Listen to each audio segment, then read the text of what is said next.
La Ciudad de México es sede desde este 1 de agosto del 2025 del Congreso Panamericano. En la inauguración de este congreso, políticos de distintos países de América condenaron el genocidio en Gaza y llamaron a crear agendas conjuntas para enfrentar retos como la constante criminalización de migrantes. Les damos todos los detalles en el siguiente Con Todo.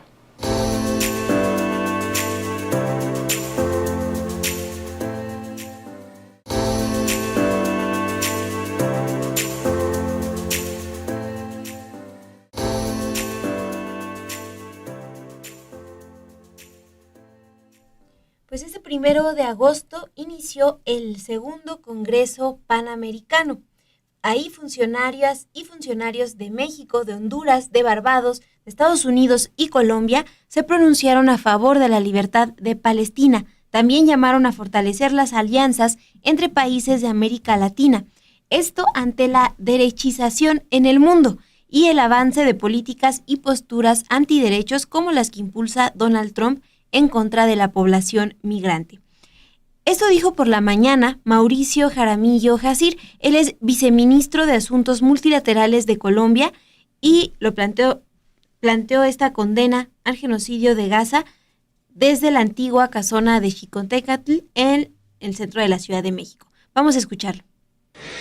Me alegra mucho que se hable tanto sobre Gaza, porque creo que es un tema que nos convoca como Sur Global, pero sí quisiera decir que más allá de los anuncios sobre el reconocimiento del Estado palestino es injustificable, y creo que yo lo digo como progresista, no lo digo como viceministro. No entiendo por qué hay gobiernos del mundo que se sienten identificados con el progresismo y con la bandera de los derechos humanos y aún tienen relaciones diplomáticas con Israel. Eso es absolutamente injustificable. No hay ninguna justificación desde el punto de vista del derecho. Nosotros, desde Colombia, gracias,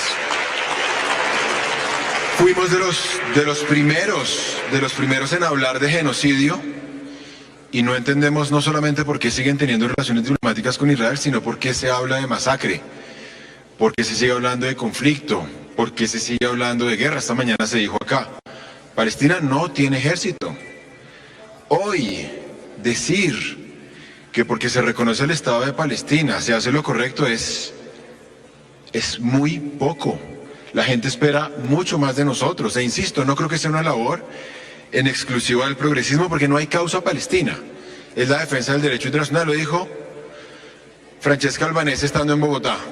No es una potestad, es nuestra obligación frente a la Convención del 48 sobre no solamente sanción, sino sobre todo prevención frente al delito del genocidio. Este es el peor genocidio de la contemporaneidad, y no porque los otros no sean graves. Cada genocidio en su singularidad es horrendo. Lo que pasó en Biafra, lo que pasó en Ruanda, lo que pasó en Darfur, lo que pasó en Srebrenica, todos son gravísimos. Pero este lo es un poco más, porque el problema en Ruanda es que no se hizo. El problema en Ruanda es que miramos para otro lado, ¿sí? El problema en Darfur es que Estados Unidos reconoció que había genocidio en Darfur.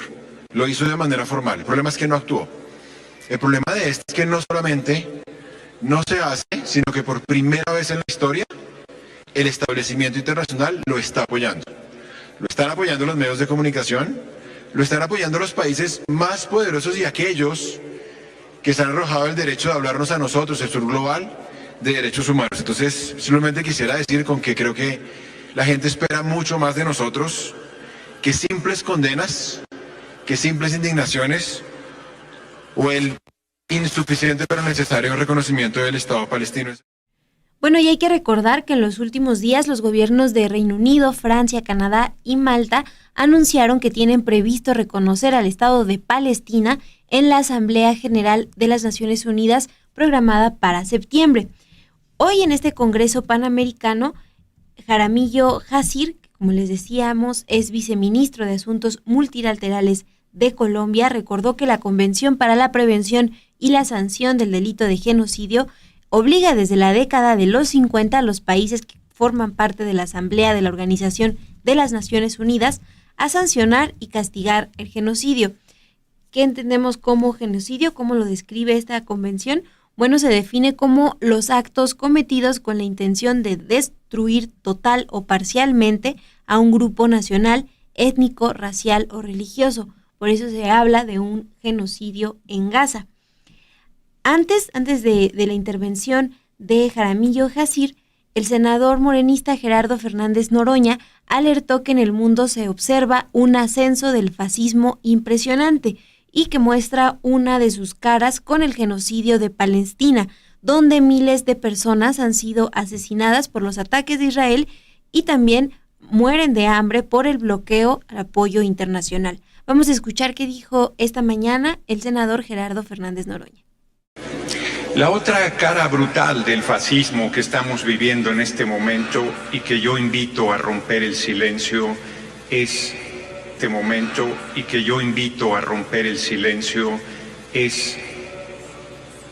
en el enorme sufrimiento que está siendo infligido al pueblo de Palestina. Es inconcebible que en pleno siglo XXI esté sucediendo ante nuestros ojos semejante barbarie. Estamos viendo cómo asesinan a población civil, cómo han asesinado a más de 20,000 niños y niñas, a más de 20,000 mujeres, a hombres y mujeres de todas las edades, cómo han destruido escuelas, hospitales, mezquitas, iglesias, lugares que son sagrados para la gente. Yo soy ateo, pienso que no hay ningún ser sobrenatural y que cuando me muera me chupa la bruja y se acabó y no hay nada más. Y entiendo perfectamente que una iglesia, que una mezquita es un lugar sagrado que no debe tocarse. Han sido destruidos. La última iglesia católica en pie fue destruida hace pocos días. La iglesia que el Papa Francisco hablaba una vez a la semana para saber la situación en que estaba. Han sido atacados los campamentos de refugiados. Y la parte, si se puede, más brutal, más infame, con más sevicia, es matar de hambre. No es un eufemismo, matar de hambre a niños y niñas ante nuestros ojos, en un nivel de crueldad inconcebible, en una determinación del Estado de Israel de expulsar o liquidar al pueblo palestino para apropiarse de su territorio. Eso no debe tolerarse, eso no debe continuar. Debemos romper el silencio, debemos alzar la voz, debemos decir basta a esa. No es una guerra, porque el pueblo palestino no está armado. El pueblo palestino está inerme, sufriendo esta bárbara agresión y esta cara más monstruosa del fascismo.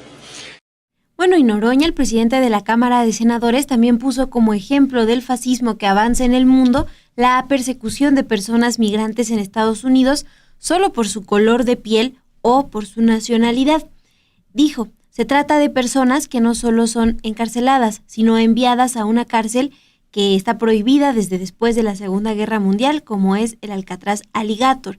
Esto, bueno, al referirse al centro de detención de migrantes que recientemente fue inaugurado por el presidente Donald Trump y que es conocido porque está rodeado de caimanes, pero también porque en ese lugar se ha reportado la exposición a temperaturas extremas de las personas que son detenidas. También se reporta el poco acceso a comida o agua y otras violaciones constantes a los derechos de las personas que son llevadas a este centro de detención. Hoy Luis Redondo Guijarro, que es el presidente del Congreso de Honduras, también criticó la criminalización que enfrenta la población migrante en Estados Unidos y se pronunció sobre los ataques en Gaza, que han causado la muerte de más de 60,000 personas desde octubre del 2023. Criticó que estos ataques permanezcan impunes. Sobre el momento histórico que enfrenta el continente americano, consideró que la prosperidad está siendo secuestrada por aranceles injustos extorsión económica y tratados que están beneficiando solo a algunos cuantos. Vamos a escuchar qué es lo que expuso durante la inauguración de este Congreso Panamericano Luis Redondo.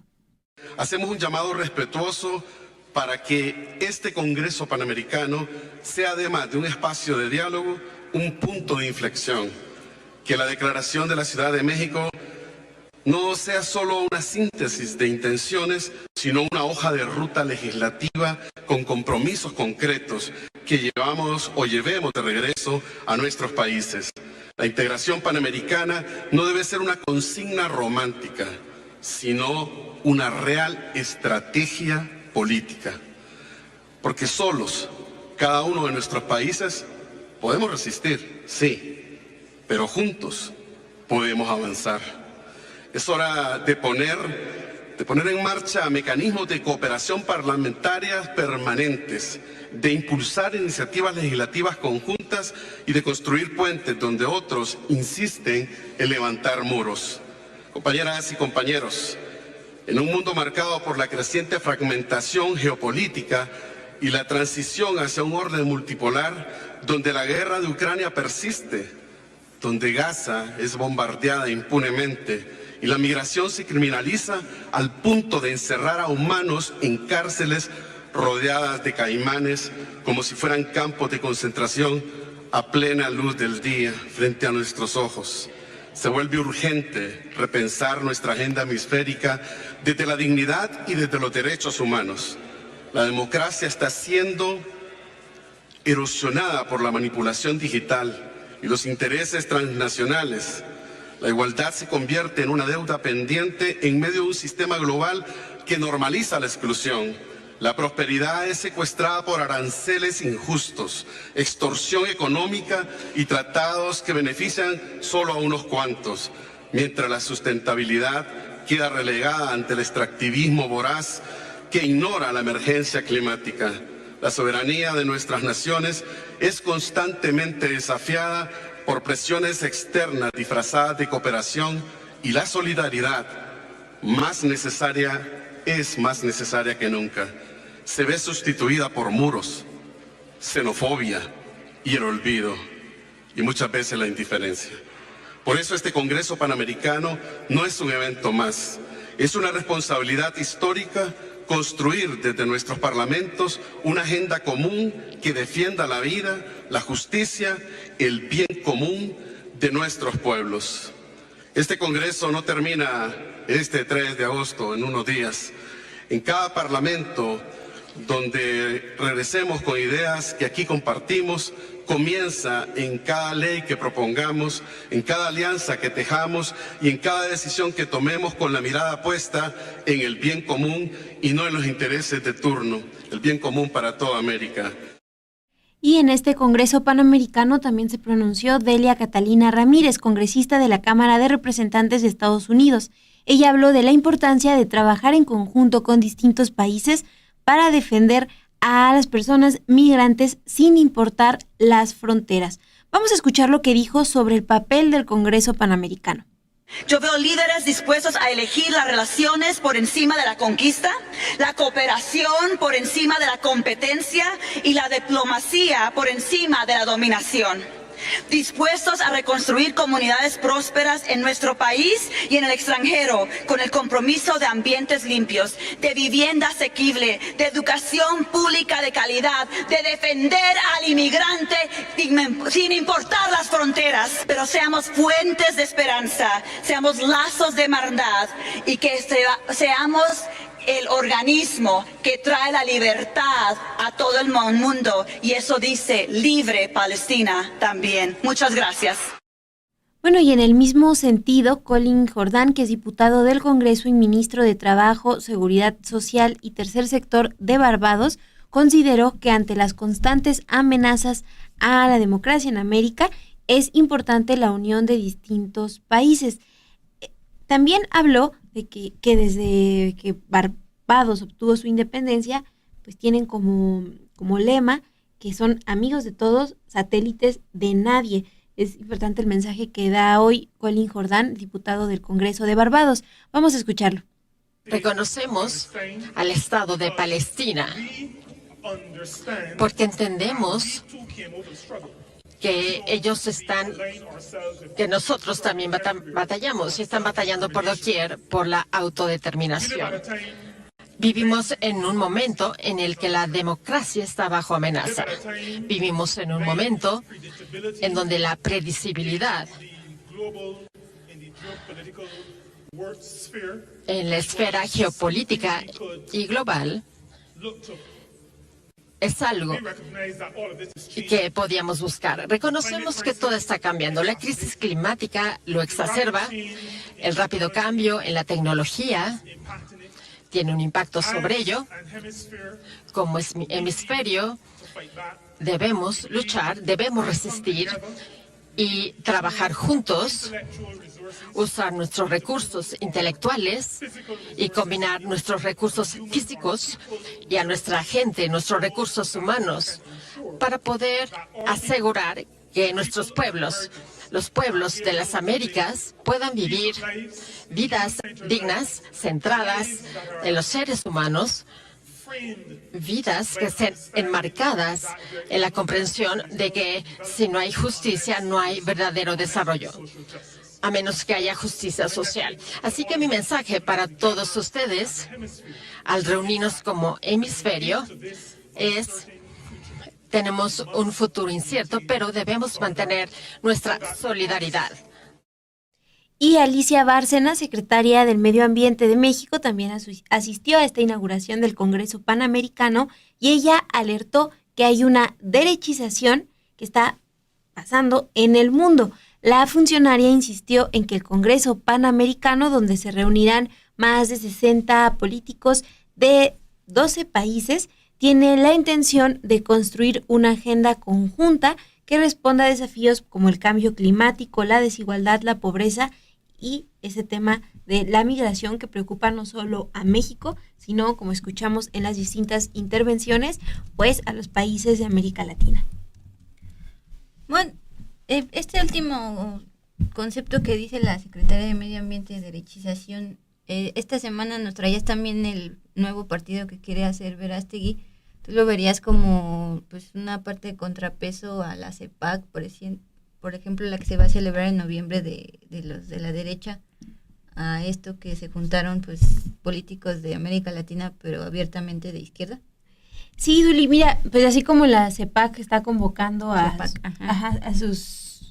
su nueva conferencia en noviembre de este año, pues por ejemplo este Congreso Panamericano es la segunda vez que se realiza. El pasado fue en Colombia y en esa ocasión lo inauguró el presidente Gustavo Petro. Entonces, pues estamos viendo dos pues políticos que se reúnen tanto de la derecha como de izquierda, porque recuerden que Eduardo Verástegui planteaba que justamente a través de la CEPAC pues tienen diálogo con políticos antiderechos de distintos lugares del mundo, de El Salvador, en Italia, en Estados Unidos. Entonces, pues sí vemos estos dos bloques reunidos. Ahorita vamos a hablar de la derecha allá en Italia. Bueno, pues gracias, Mon. Este congreso fue hoy por la mañana, hubo bastantes asistentes de varios países. Del lado de México, pues fue justamente la sede en esta ocasión, en el Xicoténcatl, que es la sede alterna del Senado. Sí, va a durar 3 días. Ok, va. Pues ahí pueden seguirla en sus redes sociales.